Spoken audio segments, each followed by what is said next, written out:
বন্দে শ্রীকৃষ্ণ চৈতন্য নিত্যানন্দ সহোদিত গৌরাদয়ে পুষ্পবন্ত চিত্র ছন্দ তমোনদ আজানুলম্বিত ভুজ কনকাবদাত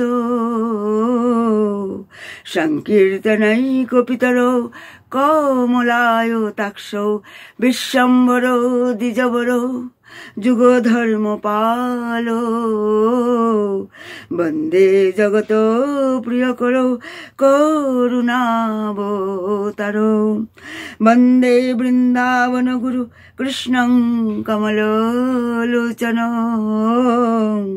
বল্লভী বল্লভং দেবং রাধালিঙ্গিত বিগ্রহম তমৈবাস্মি না জীবামি তয়োবিনা ইতি বিজ্ঞানাং দেবী নায়ং মম চরণান্তিকে। প্রথমে আমি ভক্তরসপাত্র অকিঞ্চন বৈষ্ণব মহাভাগবত মহাপুরুষ শ্রী শ্রী স্বামী শিবানন্দ বাবার চরণ কমলে আমার কোটি কোটি দণ্ডবত প্রণাম। শিক্ষা গুরু ভক্তি বেদান্ত মন গোস্বামীর চরণে কোটি কোটি দণ্ডবত প্রণাম। আর ভক্তি বেদান্ত স্বামী মহারাজের চরণে কোটি কোটি দণ্ডবত প্রণাম। আর সমস্ত রূপানুগ গুরুবর্গ গুরু পরম্পরা এবং সমস্ত আচার্যবর্গের চরণে আমার কোটি কোটি দণ্ডবত প্রণাম। আর উপস্থিত সমস্ত কৃষ্ণ প্রেম অনুরাগী গৌর ভক্তবৃন্দের চরণে কোটি কোটি দণ্ডবত প্রণাম। আমাদের আজকের আলোচ্য বিষয় হচ্ছে ভুবন মঙ্গল মহাবেদন্যায় পতিত পাবন শ্রী অখিল রসামৃত সিন্ধু ভগবান শ্রী চৈতন্য মহাপ্রভুর শাস্ত্রীয় উপদেশ। তিনি সনাতন গোস্বামীকে পঞ্চবিধা সাধ্য সাধন অভিধেয় পঞ্চবিধা ভক্তিরসের তত্ত্ব কথা বলেছিলেন। আমরা দেখেছি মহাপ্রভু যখন তিনি নায়িক ছিলেন, প্রথম অবস্থায় তিনি ন্যায় দর্শনের ছাত্র ছিলেন, কিন্তু চৈতন্যদেব তিনি যখন পিতার মৃত্যুর পর তিনি পিণ্ডদান করার জন্য গয়াতে গেলেন, সেখানে যাওয়ার পর তিনি উপলব্ধি করলেন যুক্তির দ্বারা সত্যের কাছাকাছি পৌঁছা যায়, কিন্তু হৃদয়টা সর্বনাশ হয়ে যায়। মাথায় যুক্তি আর হৃদয়ে প্রেম। প্রেমহীন যুক্তি যদি হয় সেটা নিরস, আর যুক্তিহীন প্রেম সেটা একটা পাগলামি, হুজুগ ছাড়া আর কিছুই নয়। তাই দুটোরই ব্যালেন্সের দরকার। হ্যাঁ, তাই যুক্তিকেও গুরুত্ব দিতে হবে, আর হৃদয়কেও ভাবকেও গুরুত্ব দিতে হবে। ভাব থাকে হৃদয়ে আর যুক্তি থাকে মাথায়। আর যুক্তি নেই, শুধু ভাব, তবে পাগল ছাড়া আর কিছু নয়, পাগল ছাড়া হুজুগ ছাড়া কিছু নয়। আর যদি যুক্তি আছে কিন্তু হৃদয়ে প্রেম নেই, ভালোবাসা নেই, ভাব নেই, তবে আমি একটা মানুষই নেই, পাথরের সঙ্গে তবে আমার কোনো পার্থক্য নেই। তাই ভাব আর যুক্তির একটা সামঞ্জস্য মানুষকে মেনে চলতে হয়। সেটা মহাপ্রভু বুঝলেন যখন গয়ায় গিয়ে ঈশ্বরপুরীর কাছ থেকে কৃষ্ণ মন্ত্র তিনি পেয়েছিলেন।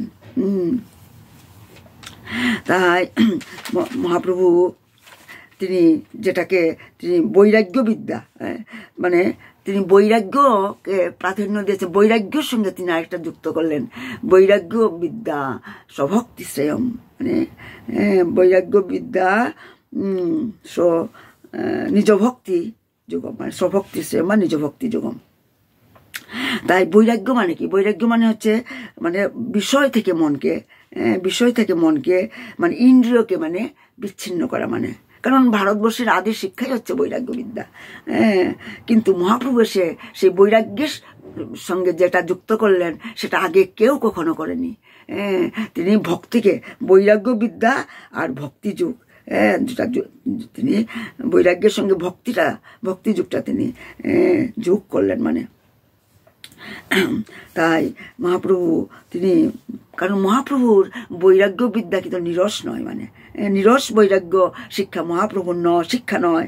তার সঙ্গে তিনি সংযোজন করলেন নিজ ভক্তি যুগম, বৈরাগ্য বিদ্যা নিজ ভক্তি যুগম। বৈরাগ্য থাকবে হৃদয়ে, আর ইন্দ্রিয়গুলি তখন কি করবে? মনে প্রেম থাকবে, ভাব থাকবে। আর আমার ইন্দ্রিয়গুলি কি করবে? ইন্দ্রিয়গুলি ভগবানের সেবায়, ইন্দ্রিয়গুলিকে ভগবানের কাছে সন্তুষ্টির জন্য প্রয়োগ করতে হবে। সেটাতে কোনো দোষ নেই। ভোগ করার উদ্দেশ্যে ইন্দ্রিয়কে প্রয়োগ করলে সেটা হবে কাম।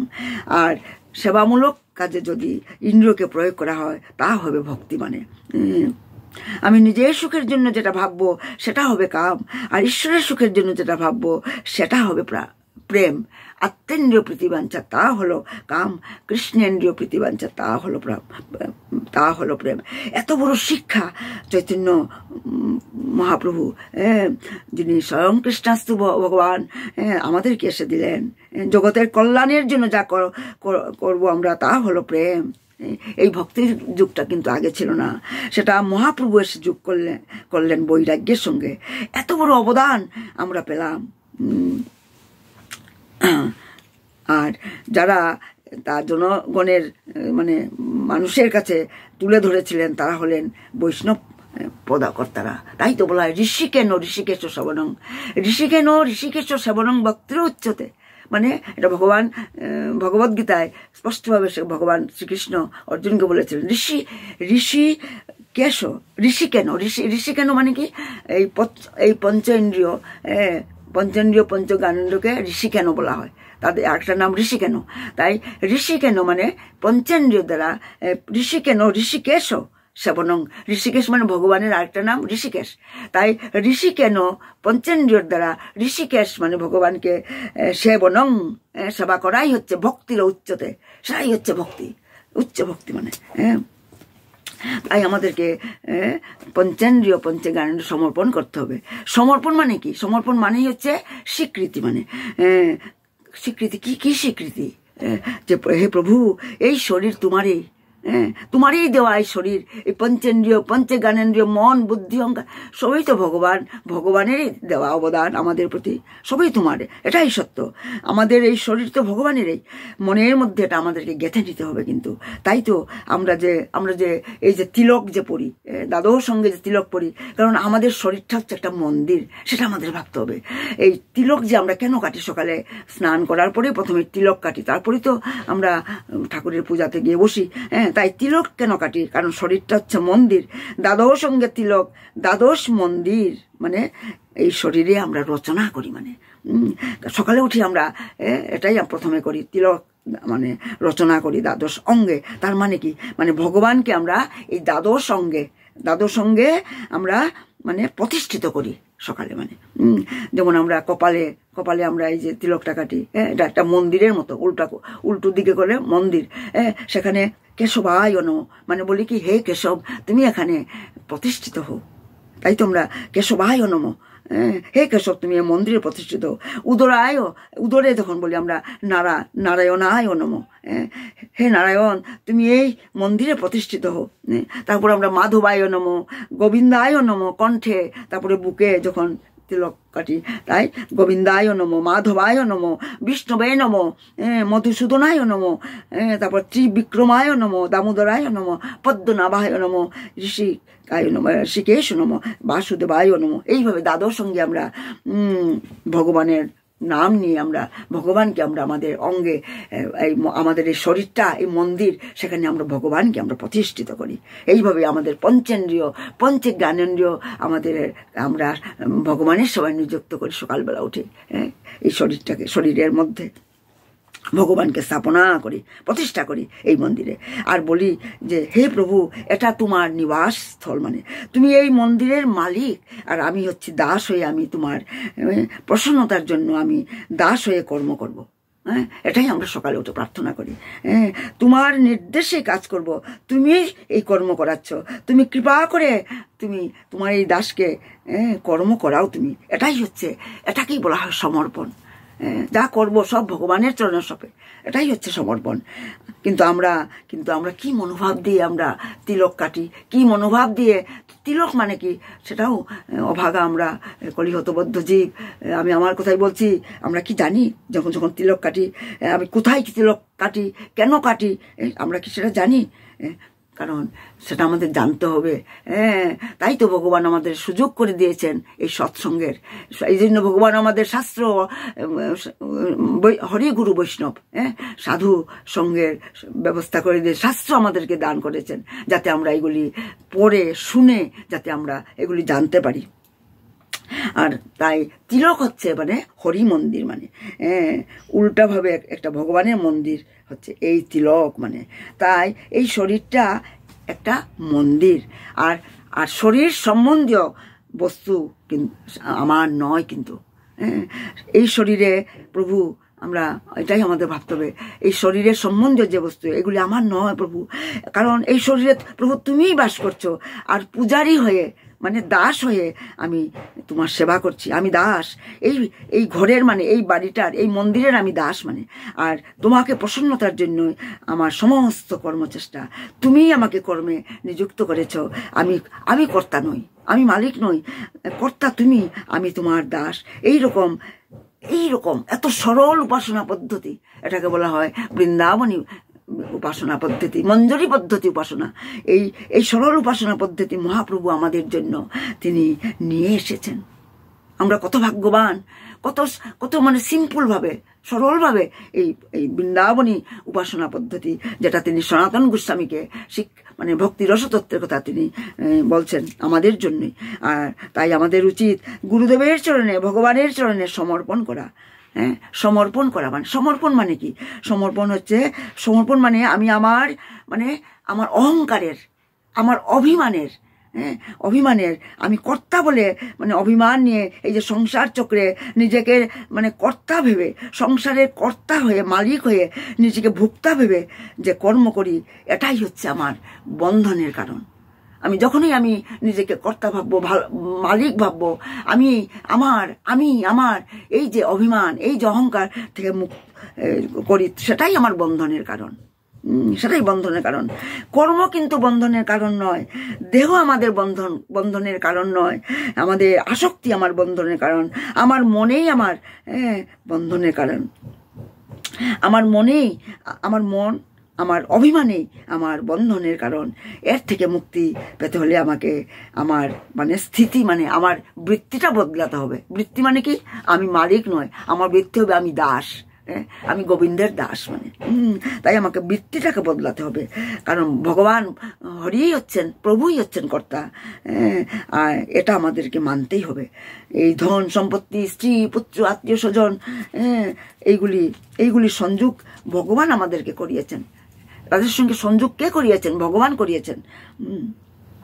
কিন্তু এইসব আমার নয়, কিন্তু সেটা আমাকে ভাবতে হবে। এই সম্বন্ধ তো একদিন না একদিন নিজের কর্ম অনুসারে তারা নিজের পথে চলে যাবে, বিয়োগ হবে আমার থেকে। আমার চিরকাল কি থাকবে আমার সঙ্গে? আমার স্ত্রী, আমার পুত্র, আমার স্বামী আমার সঙ্গে চিরদিন কি থাকবে? কেউ থাকবে না। সবাই সবার পথে চলে যাবে নিজের কর্ম সংস্কার অনুযায়ী। আমার থেকে বিয়োগ হবে। সব আগন্তুক সম্পর্ক। যেভাবে আমরা যখন ট্রেনে করে যাই, কোথাও যাই, দেশে যখন যাই, ট্রেনে প্রত্যেকটা স্টেশনে আমরা দেখবো নতুন যাত্রী উঠে, আর প্রত্যেক যাত্রীর সঙ্গে আমাদের একটা পরিচয় হয়ে যায়। আমরা আলোচনা করি। যেই স্টেশনে একটা নতুন যাত্রী উঠে, তার সঙ্গে আমাদের ভাব হয়ে যায়, আলোচনা করি। পরের স্টেশনে, কয়েকটা স্টেশন পরে হয়তোবা সে নেমে যায়, তখন আরো নতুন যাত্রী উঠে। এইভাবে প্রত্যেকটা স্টেশনে নতুন যাত্রীর পরিচয় হয়, সব আগন্তুক। সেইভাবে এই সংসারটা হচ্ছে আগন্তুক। প্রত্যেকটা জন্মে নতুন আমরা সম্পর্ক স্থাপন করি। তাই সেটা সবাই আগন্তুক, সেটাকে বলা হয় আগন্তুক সম্পর্ক। শুধু প্রভুকে প্রসন্ন করার জন্য জন্য কর্ম আমরা যখন করি, তখন সেই কর্ম আমার মুক্তির কারণ হবে, বন্ধনের নয়। কর্ম বন্ধনের কারণ নয়। কর্মে আসক্তি এবং মানে কর্তৃত্বপণ মানে এটা কি বলা হয়, মালিক হওয়া মানে আর কি, খাটানো মানে দাবি খাটানো, সেটাই হচ্ছে বন্ধনের কারণ। যখন আমি ভগবানের জন্য কর্ম করবো, ঋষিকেশ সেবনং ভক্তির উচ্চতে, তখন ভগবান আমাদের হৃদয় খুশিতে ভরে দেবে। ভগবানের সঙ্গে প্রেম করা মাত্রই হৃদয়ে আনন্দে খুশিতে ভরে উঠবে। ভগবান আমাদের কাছে কিছুই চান না। ভগবান হচ্ছেন লক্ষ্মীপতি। আমার কি আছে যে আমি আমি আমার ভগবানকে আমি দেব? সবই তো তার। তাই তো ভগবান বলেছেন, যদি তোমার ইচ্ছা হয় আমাকে শুধু পত্রং পুষ্পং ফলং তিয়ং যে যথামং প্রবচ্ছতি, মানে আমাকে শুধু একটা মাত্র পাতা মানে তুলসী পত্র আর জল দিলেই ভগবান তুষ্ট হয়ে যান। যে ভক্তি করে আমাকে এক গ্লাস জল এবং তুলসী পত্র নিবেদন করে আমি তার ঋণ চুকাবার জন্য আমি চিন্তিত হয়ে যাই। আহা, কি সুন্দর কথা। এক গ্লাস জল ভক্তি ভরে, সেটা মনে রাখতে হবে। একটা তুলসী পত্র আর তুলসী দল এবং এক গ্লাস জল দেওয়ার ভক্তি ভরে দেওয়ার ফলে ভগবান বলেন যে আমি ঋণী হয়ে যাই সেই ভক্তের প্রতি, তার প্রেম দেখে, ভাব দেখে। তার ঋণ চুকাবার জন্য আমি চিন্তিত হয়ে যাই, ভগবান বলেন। তাই তো তিনি ভগবান বলেন যে গোপীদেরকে কি বলেছেন, আমি তোমাদের ঋণ আমি কখনো মানে চুকাতে পারবো না, ঋণ শোধ করতে পারবো না। কারণ গোপীরা তারা নিজের সুখ চাইতো না, সবসময় কৃষ্ণের প্রসন্নতার জন্য তারা চিন্তা করতো। যেভাবে যশোদামা তার 9 লক্ষ গরুর মধ্যে সেই গাভীটার নাম হচ্ছে পদ্মগন্ধা গাভী, সেই গাভীটার থেকে নিজে তিনি হাজার দাস দাসী ছিল নন্দ মহারাজের, কিন্তু যশোদামা নিজে তিনি গ্রহণ করতেন সেই পদ্মগন্ধা গাভীর দুধ কৃষ্ণের জন্য, তার লালার জন্য, কানহার জন্য। সেইভাবে সেই ব্রজনারীরা, ব্রজগোপীরা, ব্রজাঙ্গনারা, রাধারানী, ললিতা, বিশাখা, চিত্রলেখা, ইন্দুমতী, তারা সবাই কৃষ্ণের সুখের জন্য তারা নিজের প্রাণ ত্যাগ করতে মানে পারেনি। তারা কৃষ্ণ যখন তাদেরকে ছেড়ে চলে গিয়েছিল, 100 বছর দেখা হয়নি, তারা 100 বছর চুলা জ্বালায়নি, কিন্তু তবুও তারা প্রাণ ত্যাগ করেনি। কেন? কারণ তাদের কৃষ্ণের জন্য চিন্তা। কৃষ্ণ তো কথা দিয়েছিল ফিরে আসবে। কৃষ্ণ যদি এসে দেখে আমরা নেই, আমরা দেহত্যাগ করেছি, তখন কৃষ্ণের মনে এত দুঃখ হবে আমাদেরকে না দেখতে পেয়ে। যার কৃষ্ণের কথা চিন্তা করে তারা নিজের প্রাণ ত্যাগ করতে পারেনি। কৃষ্ণের বিরহে, সেই বিরহের মধ্যে তারা কৃষ্ণের প্রতীক্ষা করছিল। কৃষ্ণকেই মানে সর্বক্ষণ কৃষ্ণের চিন্তায় গুণমাধুর্য, লীলা মাধুর্যের কথা চিন্তা করতো, কৃষ্ণের কথা চিন্তা করতো। তব কথাম ঋত তপ্ত জীবন কবিবিরিত কলম সাপ্রপম শ্রবণমঙ্গলম শ্রীমদাততম ভুবি গৃণন্তিতে ভূরি দাজনা। তব কথা অমৃতম, তোমার কথা অমৃতের মতো। তাই চিন্তা করে সেই মানে সেপারেশনের লেমেন্ট করছিল, সেপারেশনের জন্য কৃষ্ণের বিরহে লেমেন্ট করছিল। সেই বিরহের মধ্যে তারা আনন্দ খুঁজছিল, সেই ব্রজাঙ্গনারা। তাই তো ভগবান বলেছেন, আমি তোমাদের ঋণ কখনো শোধ করতে পারবো না।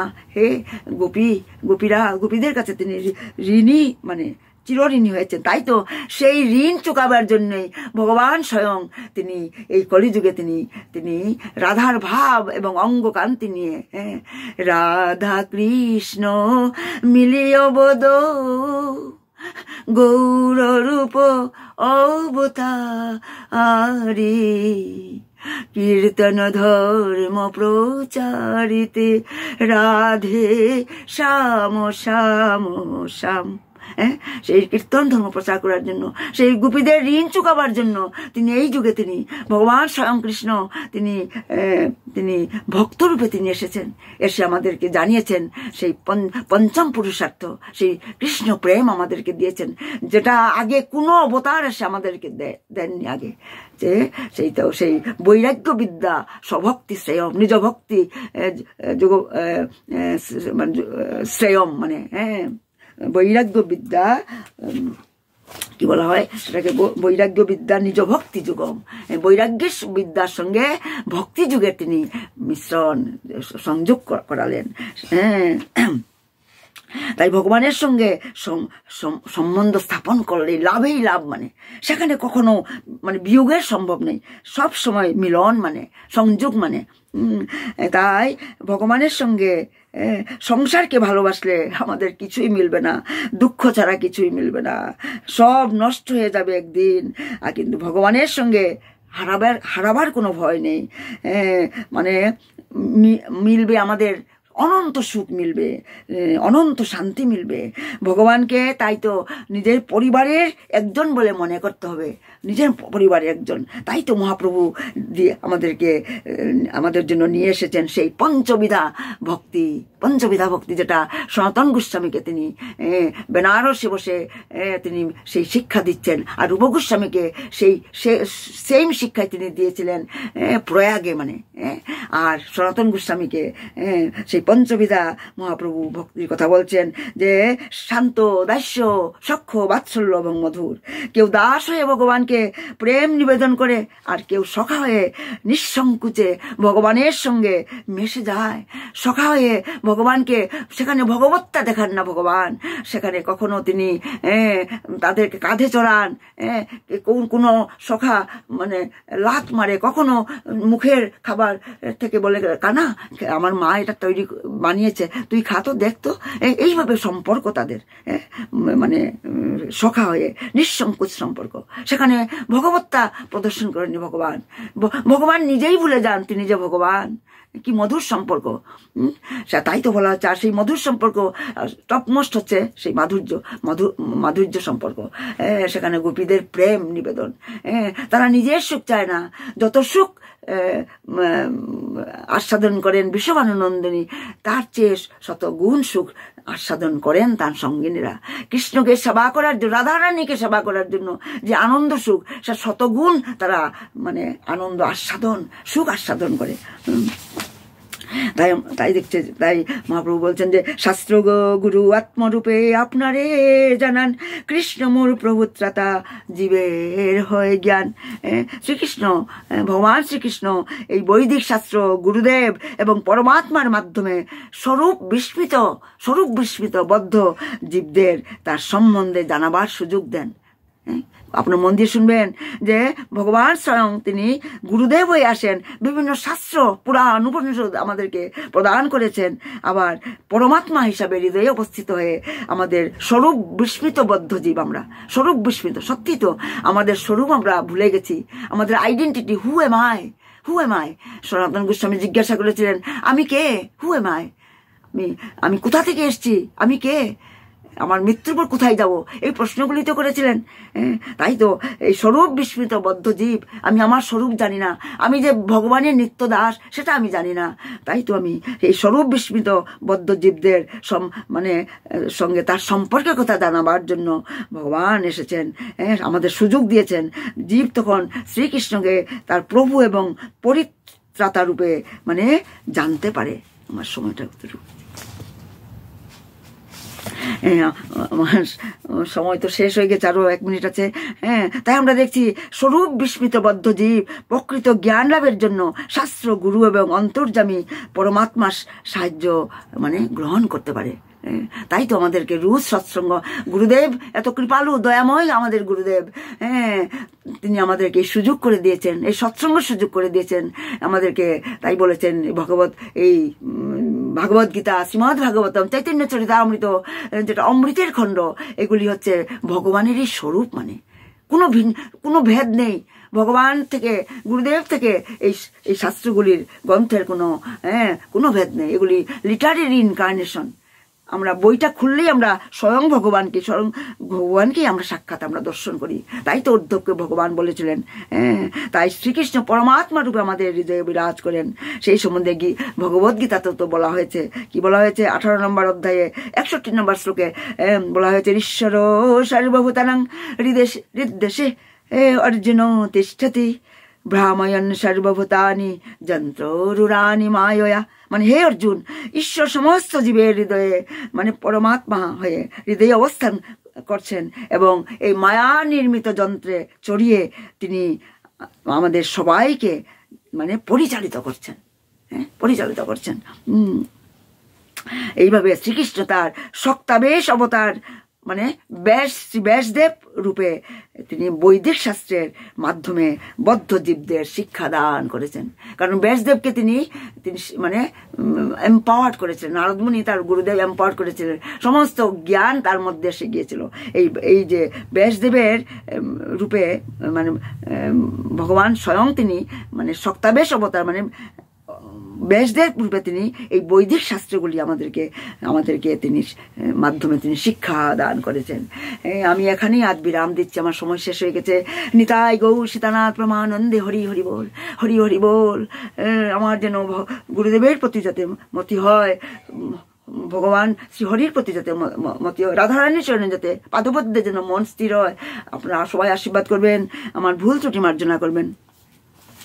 কোথায় গো প্রেমময়ী রাধে রাধে, আরে তোমার কানা তোমায় ডাকে রাধে রাধে। কোথায় গো প্রেমময়ী রাধে রাধে, গোসাই একবার ডাকে রাধা কুণ্ডে, আবার ডাকে শ্যাম কুণ্ডে রাধে রাধে রাধে রাধে। আরে দেখা দিয়া প্রাণ রাখো রাধে রাধে রাধে রাধে। গোসাই একবার ডাকে নিধু বনে, আবার ডাকে তোমাল বনে, বলে রাধে রাধে রাধে রাধে। কোথায় গো প্রেমময়ী রাধে রাধে। রাধে কানু মন মোহিনী, আরে বৃন্দাবন বিলাসিনী রাধে রাধে। আরে অষ্ট সখীর শিরোমণি রাধে রাধে। আরে কোথায় গো কোথায় গো প্রেমময়ী রাধে রাধে। আরে অপরাধ ক্ষমা করো রাধে রাধে। আরে গোসাই চারিদণ্ড সুখে থাকে, স্বপনে রাধা স্বপনে রাধা গোবিন্দ দেখে রাধে রাধে। তোমার কাঙাল তোমায় ডাকে রাধে রাধে। প্রণাম। জয় শিবানন্দ বাবা কি জয়, জয় গুরুদেব কি জয়, জয় সৎসঙ্গ কি জয়, জয় স্বামী মহারাজ কি জয়, গৌর প্রেমানন্দে হরি হরি বল। জয় খেতুরি ধাম কি জয়, নরোত্তম দাস ঠাকুর কি জয়। প্রণাম প্রণাম সবাইকে।